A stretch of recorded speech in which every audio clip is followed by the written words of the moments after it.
Hello children, welcome to our new lesson, Nazism and Hitler. This is module 1, but before you understand Hitler, it is very essential to understand what happened before the rise of Hitler. Not only that, you also very essentially need to know the causes for World War I, because had this World War I not taken place, Hitler would not have come to power. We can say that it is because of World War I that Hitler rose to power. So, I would begin my lesson with World War I. What were the causes? Then the consequences we'll see. Accordingly, we will see how Hitler comes to power. This, children, World War I is not mentioned in your textbook NCERT anywhere. Your lesson starts directly from the Treaty of Versailles or Versailles, what you call it as. But I believe if you don't understand World War I, you will not be able to understand the treaty, Weimar Republic and so on. So first, let's understand World War I. Here we go. Now, what caused the First World War? When we say World War, all the countries of the world were involved in this. Just like now, majority of the countries of the world are fighting against Corona. You can just imagine such type of virus had entered, a virus of greed, hatred, threat had entered into the world, period being 1914 to 1918. You can see over here the two opposite parties. Now, causes. One by one we will be understanding the causes of World War I. So first cause is militarism alliances. That means military alliances. Now what are these military alliances and why did it become essential to have military alliances? You must have heard about the period of Renaissance. Renaissance period is a period when a series of inventions and discoveries took place in Europe. That period is called as Renaissance. So as a result of these series of inventions and discoveries, you can say the steam engine, the printing press, okay, and many much more, what happened, and discovery of new sea routes to various parts of the world. What happened was that more and more people, they wanted to expand their business, they wanted to expand their territories, they wanted to become more rich, more powerful. Now how is that possible? That is possible only either you capture or you enter into friendly ties with somebody, have some business relations with them, but you can have those friendly ties with a few, selected few. With those with whom your mental temperament doesn't match, you pick up enmity. Now, what happened was, because of all these reasons, what happened, everybody wanted to become powerful, everybody wanted to earn more, make their nation strong, make their nation rich and expand their territories, for which this military alliance played an important factor. Now see, if a country is big in itself, it's rich, it's powerful with all the armed forces, then it doesn't matter to it. But yes, if you see the map of Europe, there are small municipalities, small states, small countries, smaller like, they can be like your states of India also. Now when you're small, at that point of time, what you feel is that if I join hands with somebody, then I can automatically, what will happen? I will become more powerful. So this military alliances were undertaken by like-minded countries, means those who had a good rapport with one another. And what was this? That militarism denoted a rise in military expenditure and increase in military and naval forces, so that anybody attacks us, we can defend them. Then the policies of the civilian government and a preference for a force as a solution to problems. Militarism was one of the main causes of the First World War. See, more and more countries buying weapons, testing weapons, even today creates a threat to the world. That are we heading towards a third world war? Like in the case of China, in the case of Korea. So when they are doing their nuclear test, it gives a threat to the world. That what are they up to? Isn't it? So the same thing at that point of time also, many countries, they started making weapons, hoarding of weapons, increasing their military power. And when one did, the other felt that Mr. X is doing, that means he has some evil intentions for me. So I should also prepare my base. Why should I remain behind? And so more and more military expenditure. Next, nationalism. Nationalism, you must be knowing about it. It's a deep love for one's own country, for which one is ready to sacrifice anything. So that is a love and attachment for one's own country, which comes from within, and you feel that you have to do something for your country. Imperialism. The definition of imperialism is the practice of a large country, or rather of a larger country or government, growing stronger by taking over poorer or weaker countries that have important resources. Now, this imperialistic tendency of Great Britain brought them to India, and we were a colony of the British for a very, very long time. And since the Britishers were successful over here, that is why many countries, taking example of Great Britain, they wanted to colonize other countries so that they could have the control over the natural and human resources of that particular country. So imperialism played an important part. Next is a defensive alliance between Germany, Austria, Hungary and Italy. And what is this defensive alliance? If one country gets attacked or goes to war, the other countries have to help that country. So suppose Austria goes at war with somebody. That means Austria knows that Hungary, Italy and Germany are there behind to support, or vice versa. Now, the final cause, the assassination of Archduke Franz Ferdinand. This is the final cause. Now, last year you studied Revolt of 1857.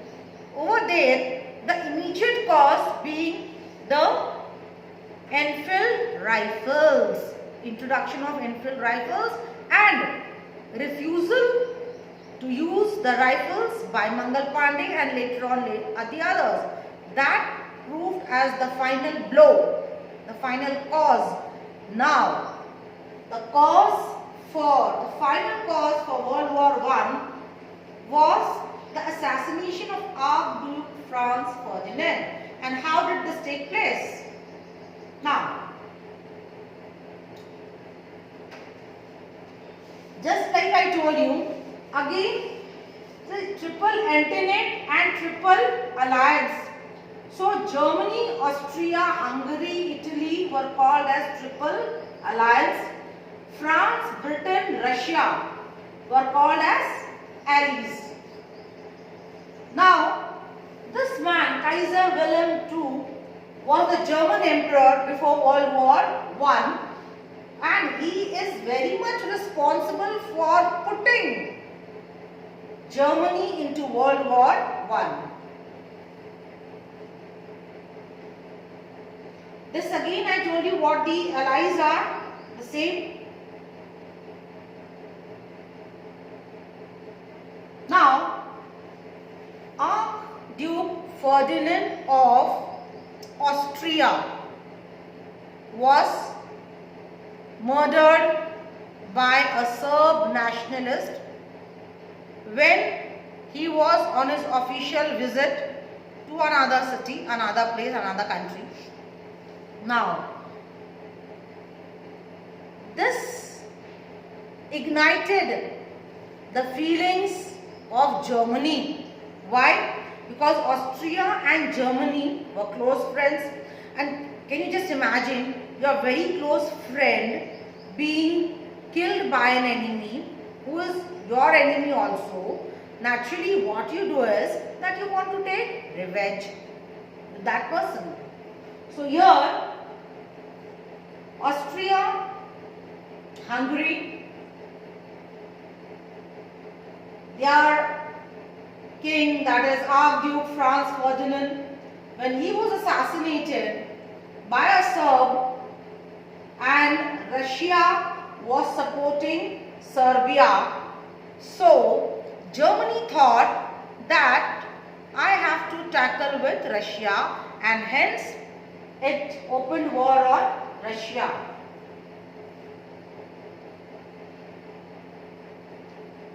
Germany enters the war on August 1st, 1914.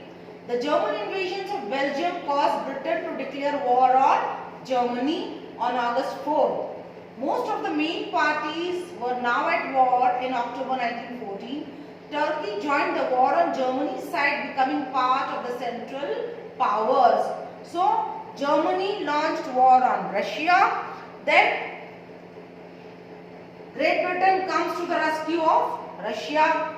Then Turkey goes and joins hand with Germany. So one friend in danger, other friend going for the rescue. This picture shows you that.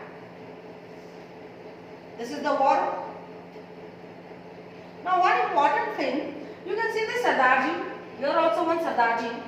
Now amazing thing, you must be thinking that why is this Sardar in World War I, or is this really a picture of World War I? Because this war took place not in India, then what a Sardar has to do? So my dear, let me remind you, 1914 when this World War I started, that point of time, India was a colony of British, the England. Now, they forced Indians to participate on their behalf in World War I. That was called as forced recruitment, and as a result of which we participated in large number with definitely some promises made by Great Britain, by England, to the leaders of the Indian National Congress, which were no doubt not fulfilled later on. So that is another part of history. But yes, Britain had asked help from India, and our money, our hard-earned money of the Indians, was used to buy weapons by England. Now these are trenches.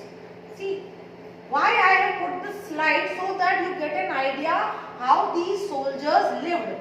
You must have seen that film Border also, or any war film, where you must have seen that war is taken, when a war takes place, the soldiers have to live in trenches, that is the ground is dug and between a space is there where they have to live. And if they have to go other side and rest, which is very rarely possible, then they have to climb and creep and then go. So this is called as life in trenches.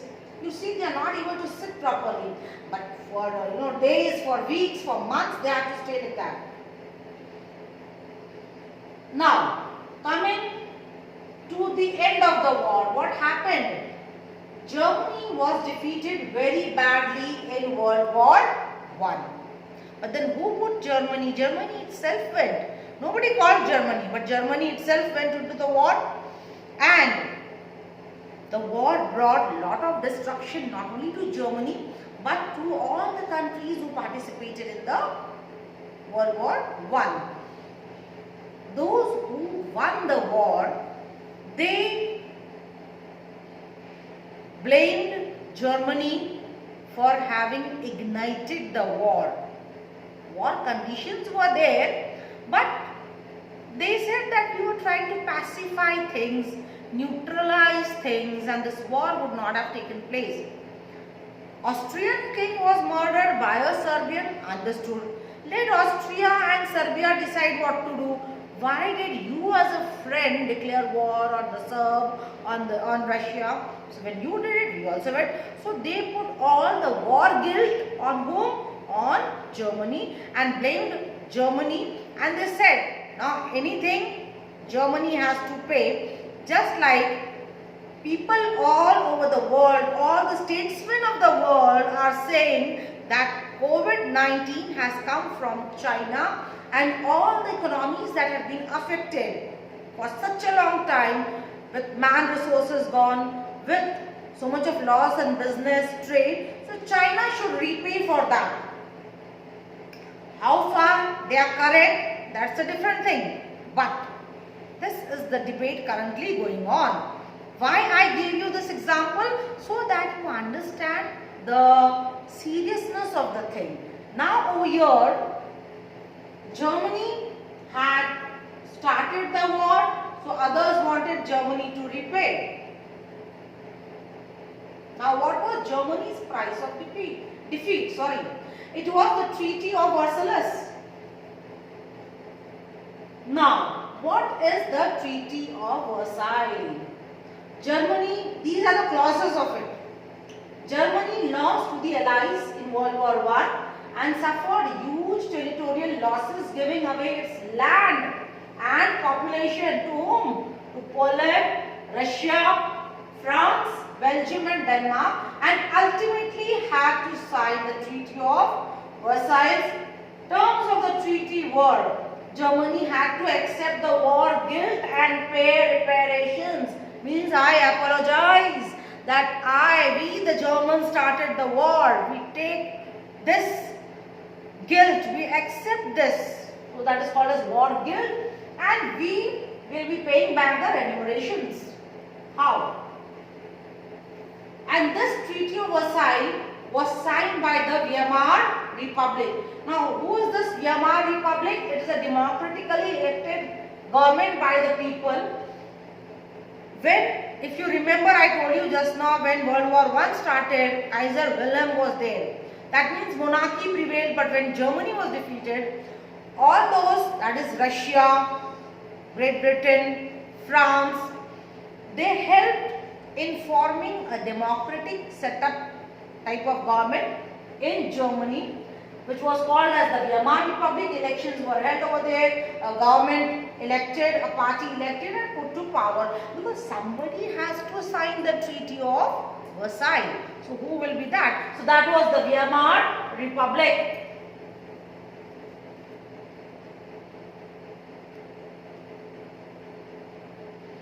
These are the members of the Weimar Republic.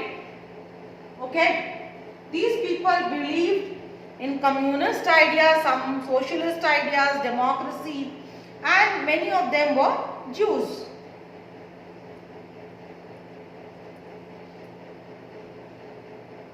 They formed a constitution for themselves.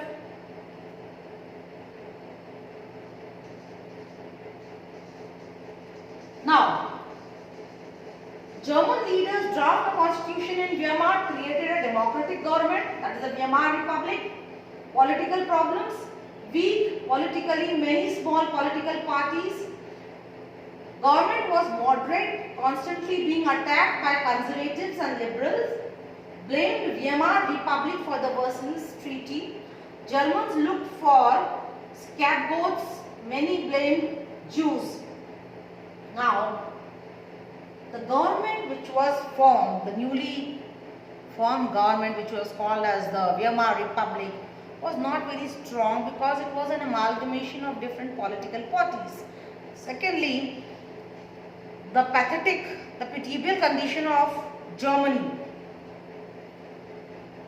This government, that is the Weimar Republic, had no option but to sign the Treaty of Versailles, but still its own people, that is the Germans, blamed them that why didn't they defend such a harsh treaty, and what made them on the earth to sign that Treaty of Versailles.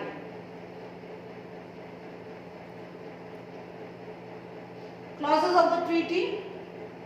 See, one by one I will be reading, so it becomes clear to you that how Germany was devastated after World War I, no doubt. Other countries also had suffered losses.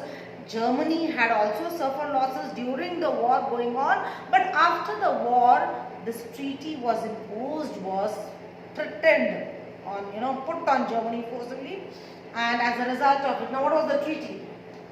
Germany will respect the independence of Austria. Germany recognizes the complete independence of Czechoslovakia. Germany recognizes the complete independence of Poland. Germany surrenders all her rights and titles over her overseas countries. Means whatever her colonies or rights were in other countries other than Germany, that Germany is going to surrender that. The German military forces shall be demobilized and reduced not to exceed. Means now you will not be having a large army, you will be having limited number of men in the army, you will be having limited number of arms and ammunition, so that you don't dare to declare war. The German Navy must not exceed 6 battleships, 6 light cruisers. The armed forces of Germany must not include any military or naval air force. See again, Germany and her allies accept the responsibility for causing all the loss. Germany will pay for all damages done to the civilian population and property of the allied governments. That means how much? The figure was set to how much? 33 billion. To guarantee the execution of the treaty, the German territory situated to the west of the Rhine River will be occupied by allied troops for financial recovery. Suppose India is at war with somebody and our financial capital is Bombay, children. So, if we are defeated and that opponent who becomes victorious says, Bombay remains my property for next 50 years. Can you imagine? So, Rhineland, which was a very rich place, went into somebody else's control.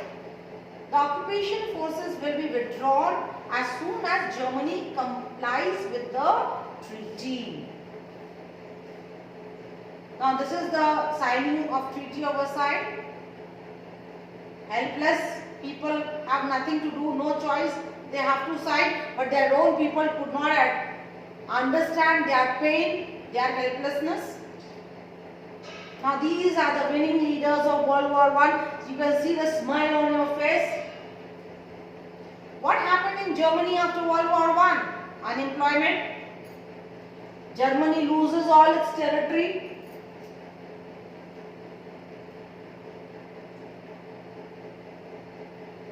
Now what was the impact of World War I on Germany?